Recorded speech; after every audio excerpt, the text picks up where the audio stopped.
Hello friends, welcome है literature classes में। Today we will discuss second part of 18th century. आज की class में फ्रेंड्स हम डिस्कस करेंगे second part of the age of pope.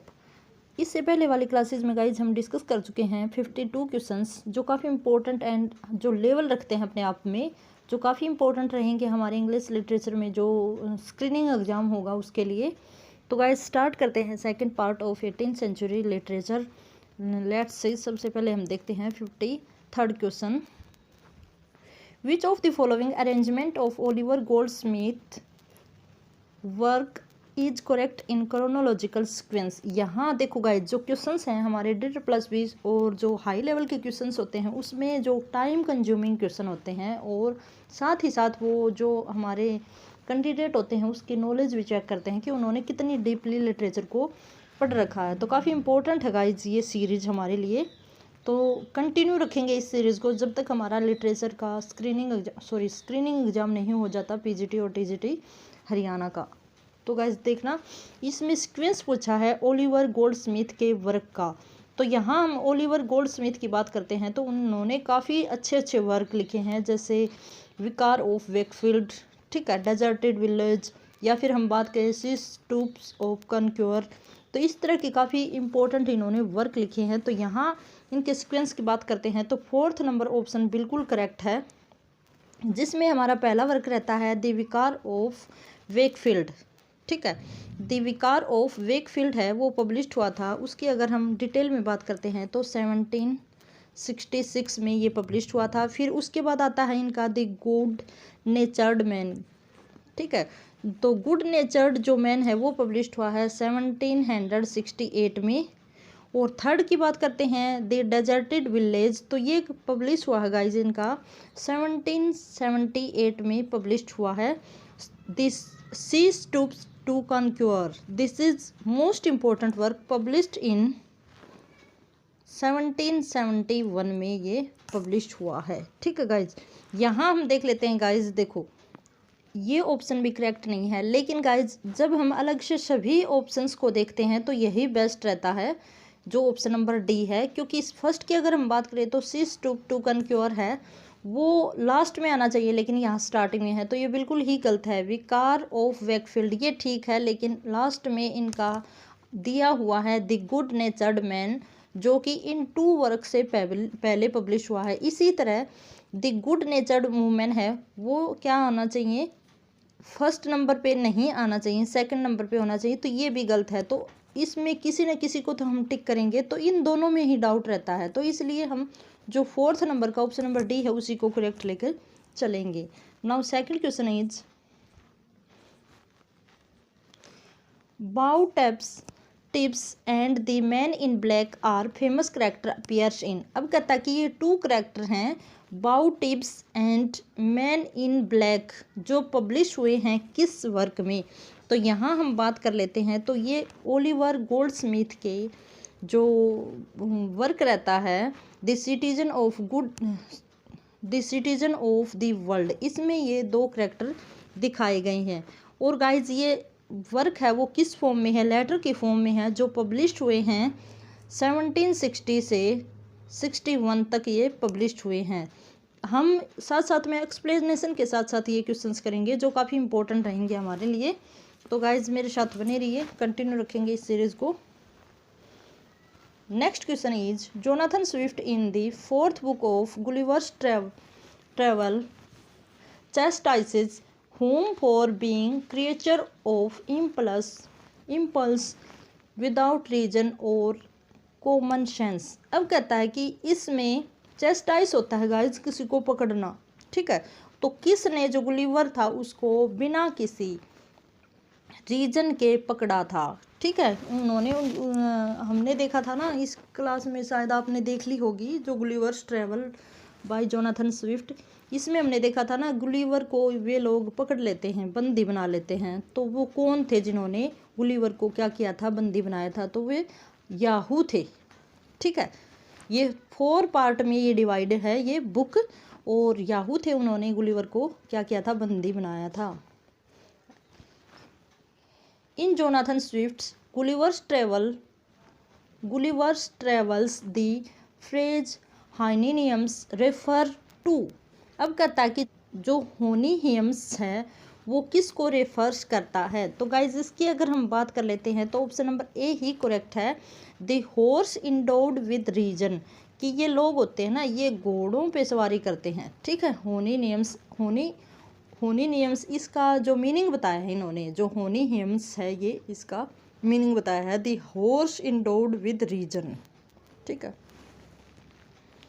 Matthew Arnold calls the 18th century age, Matthew Arnold ने 18th century को क्या कहा है, द एज ऑफ प्रोज कहा है 18th सेंचुरी को।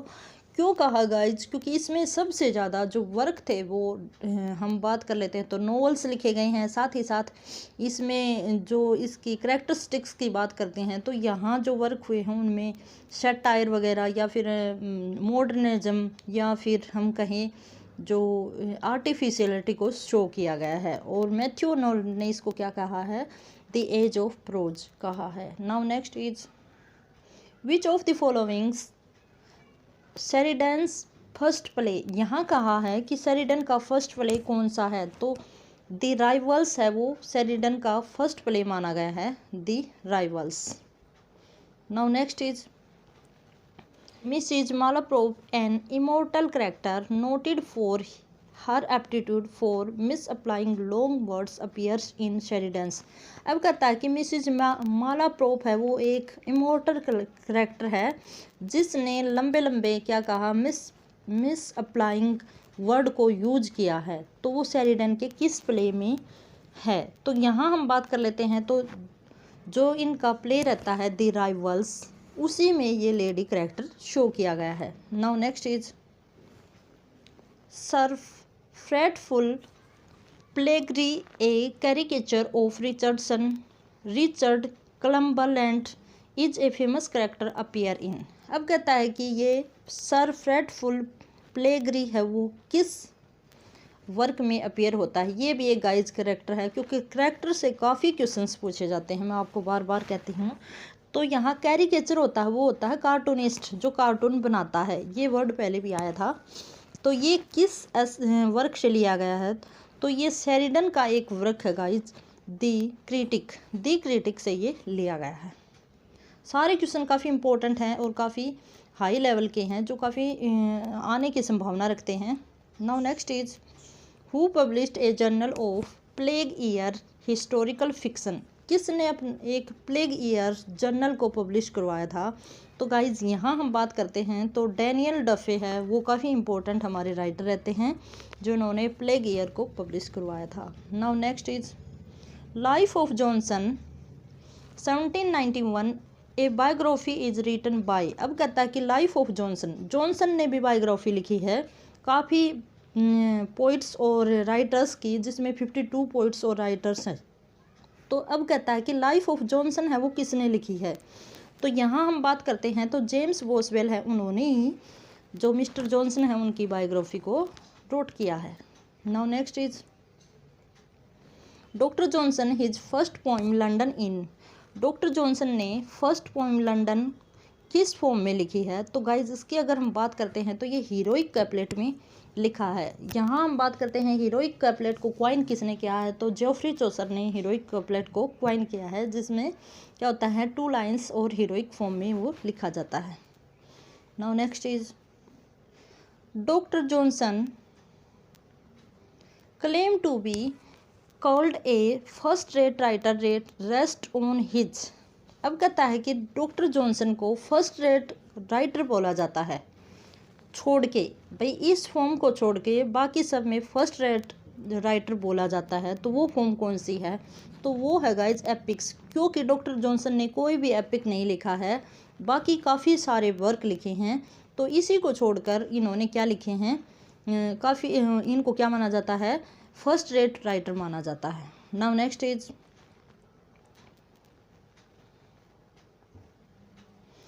विच of the following arrangement of doctor Johnson's work is correct in chronological sequence. अब कहता है कि डॉक्टर जॉनसन के वर्क का क्रोनोलॉजिकल लिखें, बताएं। तो यहाँ हम बात करते हैं तो डॉक्टर जॉनसन है, काफ़ी इंपॉर्टेंट है। इनकी एज को भी एज ऑफ जॉनसन बोला जाता है। 18th सेंचुरी से बिलोंग करते हैं। काफ़ी ज़्यादा अच्छे अच्छे इन्होंने वर्क लिखे हैं। तो गाइज अब बात कर लेते हैं इनके जो सीक्वेंस की। तो ऑप्शन नंबर सी है वो बिल्कुल करेक्ट है। तो फर्स्ट इन्होंने इनका जो वर्क लिखा है वो है the vanity of human wishes. The vanity of human wishes published in 1749। ठीक है, जो फर्स्ट वर्क इसके थ्रू जो ऑप्शन नंबर सी है इसके according the dictionary of English language, इन्होंने इनका जो वर्क है डिक्शनरी ऑफ इंग्लिश लैंग्वेज वो पब्लिश्ड हुआ है 1753 में। आगे हम बात करते हैं Rasselas prince of Abyssinia. Prince of Abyssinia है वो इनका पब्लिश्ड हुआ है 1759 में। और लास्ट इनका जो वर्क रहता है लिव्स ऑफ पोइट्स जो पब्लिश हुआ है 1779 में। तो गाइज आपको ये लर्न करनी है ये डेट वाइज, क्योंकि डेट से रिलेटेड काफ़ी क्वेश्चन पूछे जाते हैं, काफ़ी इंपॉर्टेंट हैं doctor Johnson. Now next is choose the form of the following correct group of writers who were the member of the club later known as literary club. अब कहता है कि एक क्लब बनाया गया था इंग्लैंड में। कब बनाया गया था? 1764 में।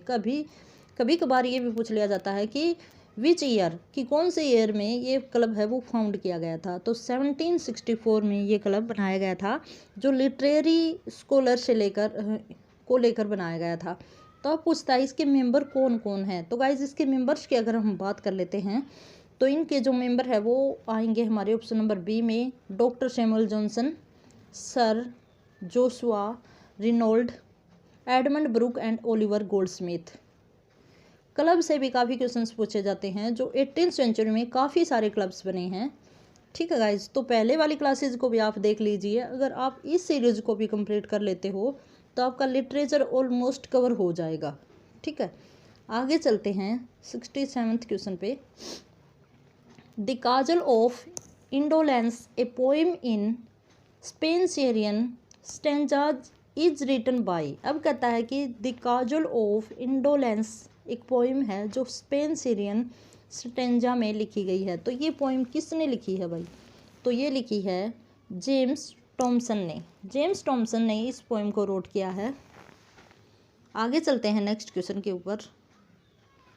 इन Sheridan tragedy Pizarro the hero of Francisco Pizarro is. अब कहता है कि शेरिडन की एक ट्रेजेडी है पिजारो, उसमें उसका हीरो का नाम है Francisco Pizarro.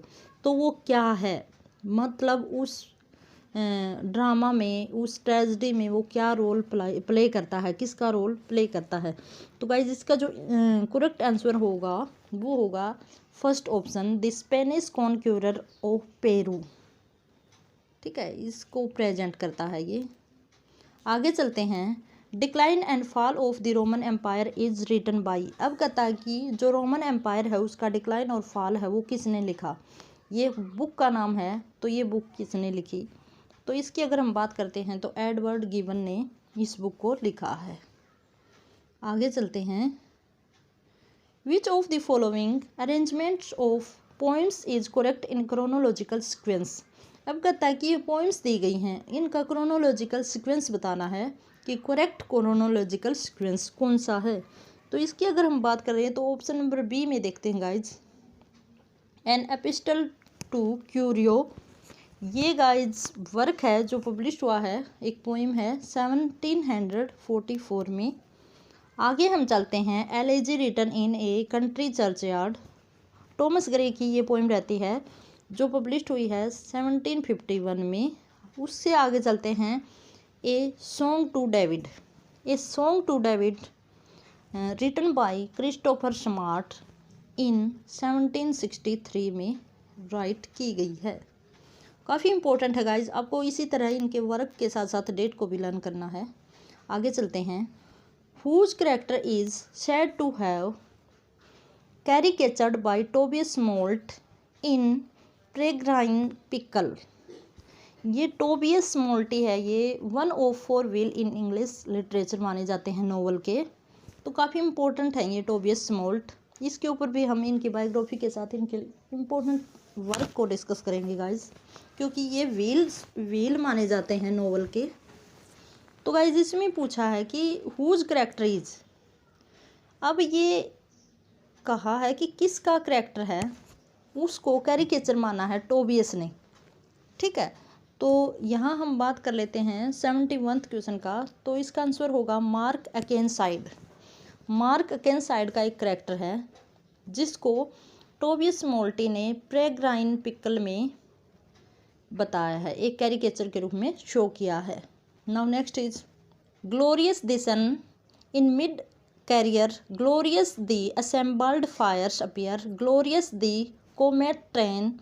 These lines are extracted from the poem A Song to David, which is said to have been partly written on the walls of the madhouse to which the poet was confined. Who was the poet? अब कहता है कि ये line है वो ए song to David से ली गई हैं। ठीक है, तो ये किसके द्वारा रोट की गई हैं, इसका पोइट कौन है?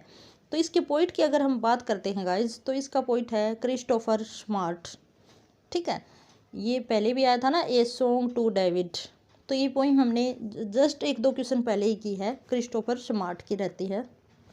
आगे चलते हैं। One of the reason of the decline of drama during the 18th century. अब कहता है कि एक रीजन कौन सा है 18th सेंचुरी में ड्रामा के डिक्लाइन का। तो गाइज इसकी अगर हम बात करते हैं तो फर्स्ट ऑप्शन है the licensing act of 1737 which curtailed the freedom of expression of dramatist. ठीक है, तो ये भी ठीक है गाइज, वैसे तो आंसर ये हमारा बिल्कुल ठीक है। सेकंड पढ़ते हैं the disinterested attitude of the people toward the, नहीं ये नहीं होगा, तो ऑप्शन नंबर 1 ही करेक्ट है। The licensing act of 1737 which curtailed the freedom of expression of dramatist. यहाँ एक देखो गाइज, हम बात करते हैं 1737 में एक एक्ट पास किया गया था कि वही किसी ड्रामा को परफॉर्म करवा सकता है जिसके पास लाइसेंस होगा। जिस भी थिएटर के पास लाइसेंस नहीं होगा वो किसी ड्रामा को परफॉर्म नहीं करवा सकता। उसी की वजह से जो ड्रामा था उसका डिक्लाइन होना शुरू हो गया था। आगे चलते हैं। Who is regarded as the first exponent of the sentimental comedy. Sentimental comedy के पहले फाउंडर या हम कहें एक्सपोनेंट कौन माने जाते हैं? तो गाइज इसका जो आंसर होगा वो होगा सर रिचर्ड स्टेले। इन्हीं को क्या माना जाता है? सेंटिमेंटल कॉमेडी के फाउंडर माना जाता है। आगे चलते हैं। Whose reign forms a transition in English literature. अब कहता है कि इसकी reign forms a transition English literature में मानी गई हैं। किसने जो इंग्लिश लिटरेचर में ट्रांसलेशन किया है? तो विलियम थर्ड है, उनको माना जाता है गाइज। ठीक है, तो जो हमारा आंसर होगा वो फर्स्ट ही ऑप्शन होगा। आगे चलते हैं। The essay on understanding is written by. अब कहता है कि द एसे ऑन अंडरस्टैंडिंग है वो किसने लिखा है? तो जॉन लॉक ने। अंडरस्टैंडिंग वर्ड से रिलेटेड जो हमारे बंदे माने जाते हैं वो जॉन लॉक माने जाते हैं, एक दार्शनिक। आगे चलते हैं।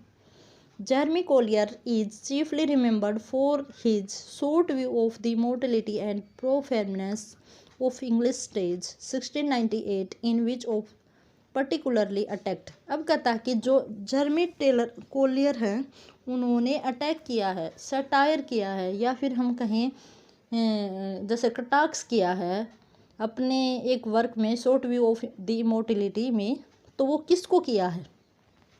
तो गाइज इसका जो आंसर होगा ऑप्शन नंबर डी होगा। William Congreve and sir John वेनवर्क को इन्होंने अटैक किया है। आगे देखते हैं। Alexander Pope's translation of an episode from Homer's Iliad was published by whom in his miscellaneous। अब कहता है कि अलेक्जेंडर पोप ने ट्रांसलेशन किया है एक एपिसोड का होमर्स आइलैंड का, ठीक है, तो वो किसके द्वारा पब्लिश किया गया है? तो इसका जो करेक्ट आंसर होगा वो होगा जैकोब टॉनसन ने इसको क्या करवाया है, पब्लिश करवाया है।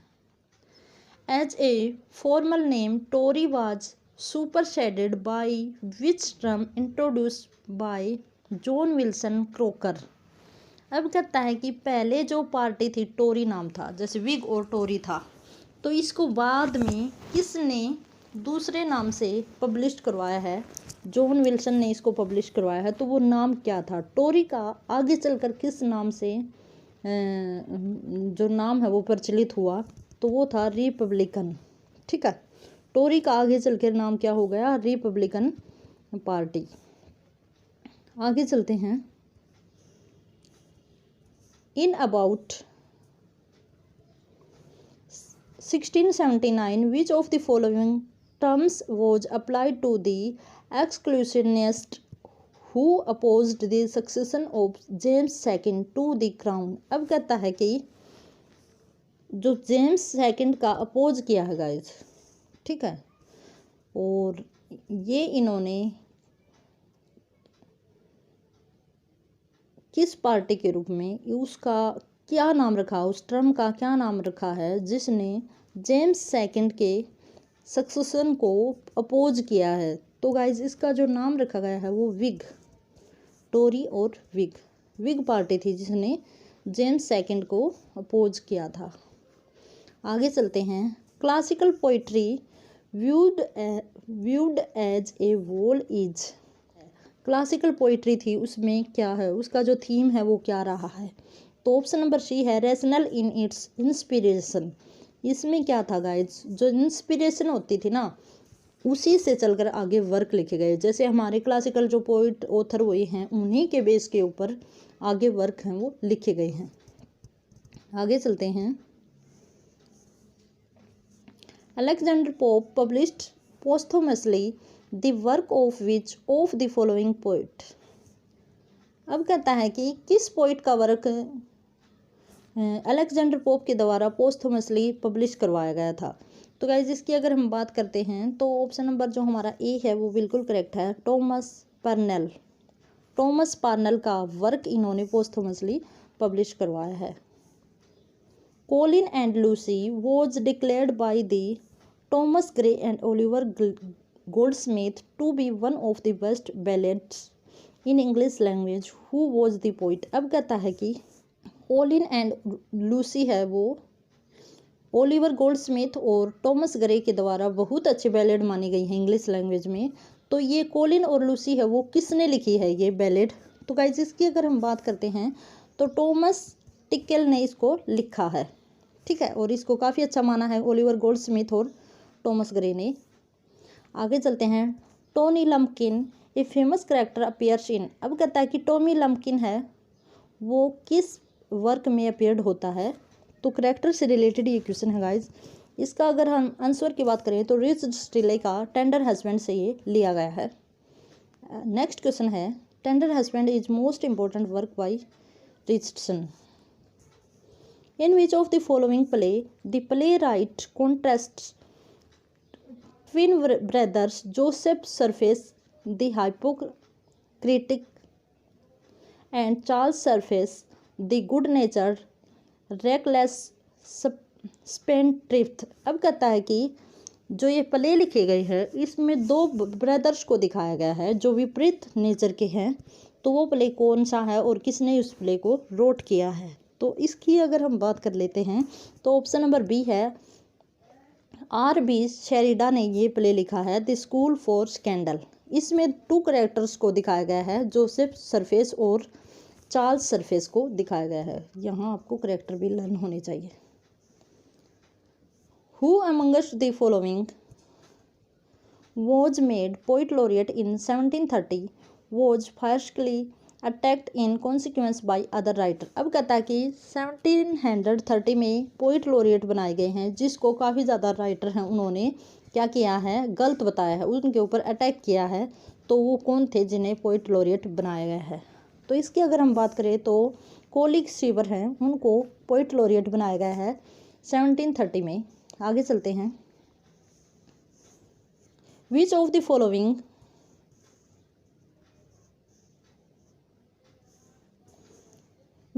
Following arrangement of points is correct chronological sequence. इसमें फिर से सीक्वेंस के बारे में पूछा गाइस, तो देखते हैं ऑप्शंस हैं वो 2 ही ऑप्शन है।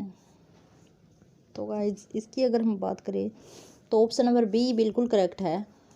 Windsor forest, ode on the death of favourite cat, the library expose to lesson. ये बी वाला ऑप्शन बिल्कुल करेक्ट है सीक्वेंस के according. Soon as the flocks of the nightly dew, 2 swans whom love kept wakeful, and the muse powered overtow, whitening well their fleecy care, from which of the following Alexander poems these line have been taken. अब कहता है कि ये 2 lines हैं वो 3 line है वो किस पोइम से ली गई हैं। तो गाइज इसका अगर आंसर हम देखें तो स्प्रिंग से, जो ऑप्शन नंबर 1 है वही हमारा करेक्ट है। स्प्रिंग से ली गई हैं, जो अलेक्जेंडर पोप के द्वारा रोट की गई है। Sound sleep by night, study and easy, together mix sweet recreation, and innocence which most does please with meditation. अब कहता है ये 2 लाइन है वो कहाँ से ली गई हैं, जो अलेक्जेंडर पोप ने पोइम लिखी है। तो गाइज इसका जो आंसर होगा ओड ऑन सॉलिट्यूड से ये पोइम्स लाइन्स ली गई हैं। काफ़ी अच्छे राइटर माने जाते हैं अलेक्जेंडर पोप, जिन्होंने मल्टी टाइप्स वर्क लिखे हैं। क्योंकि अलेक्जेंडर पोप ने रेप ऑफ द लॉक लिखा है, उसके साथ साथ अच्छी अच्छी पोइम्स भी लिखी हैं। आगे चलते हैं।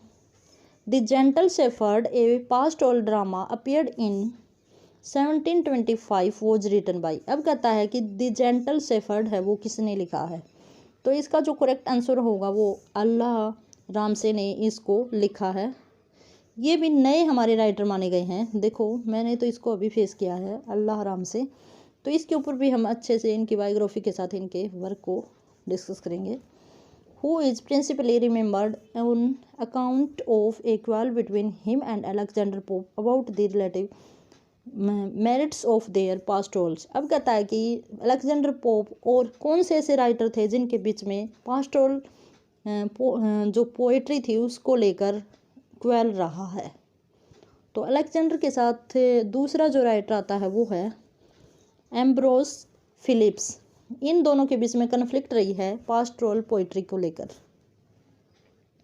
आगे चलते, क्योंकि दोनों ही क्रिटिक हैं, दोनों ने ही अच्छे अच्छे वर्क लिखे हैं और काफ़ी अच्छे हमारे राइटर माने जाते हैं। Now next is choose a correct group of writers holding the belief of deism. अब कहता है डेसियम होता है गाइज जो रिलीजन टाइप का, ठीक है। डेसियम एक टर्म होती है जो हमारे लिटरेचर में क्वाइन की गई है, ठीक है।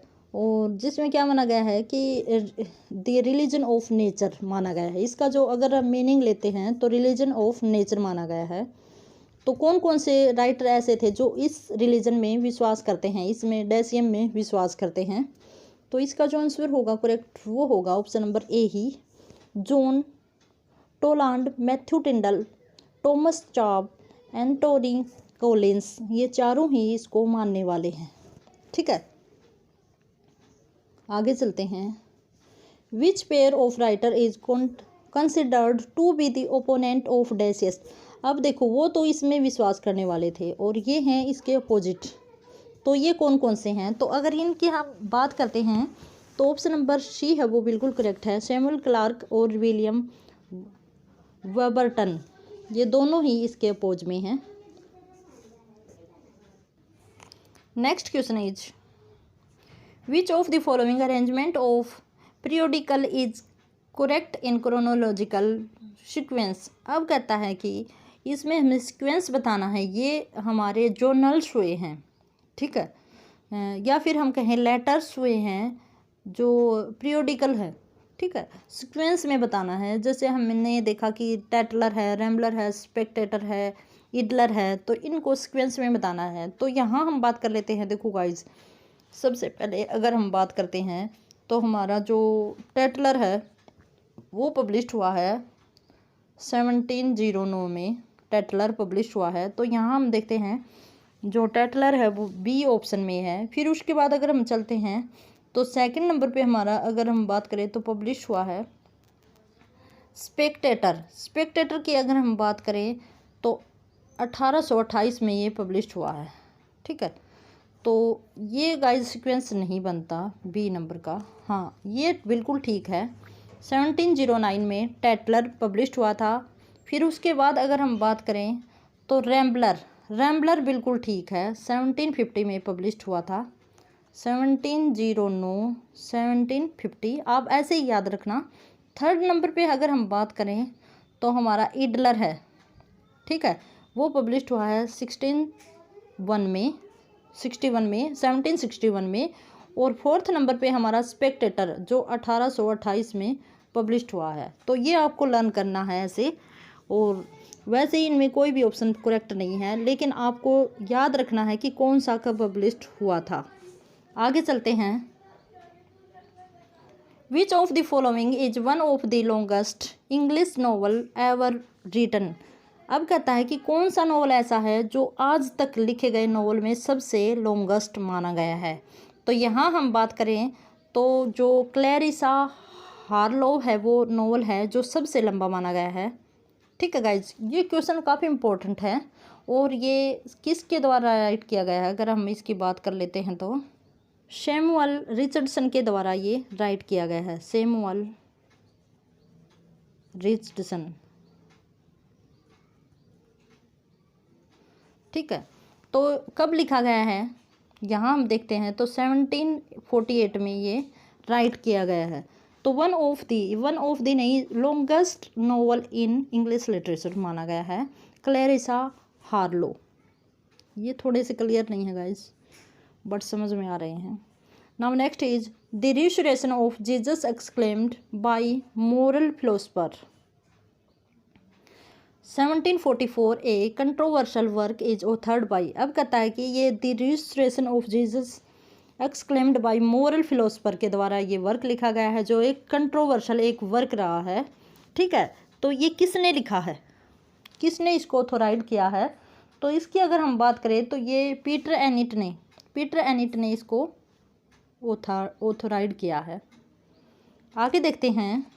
He was the author of satire in octosyllabic verse entitled The Grimbling Hive or Canvas Turned Honest, designed to illustrate the essential violence of human nature. Identify him. अब कहता है कि किसने इस वर्क को लिखा है, उस राइटर को आइडेंटिफाई करना है। तो इसकी अगर हम बात करें तो बर्नार्ड डी मैडविले है, उसने इस वर्क को लिखा है। Option number C is correct answer.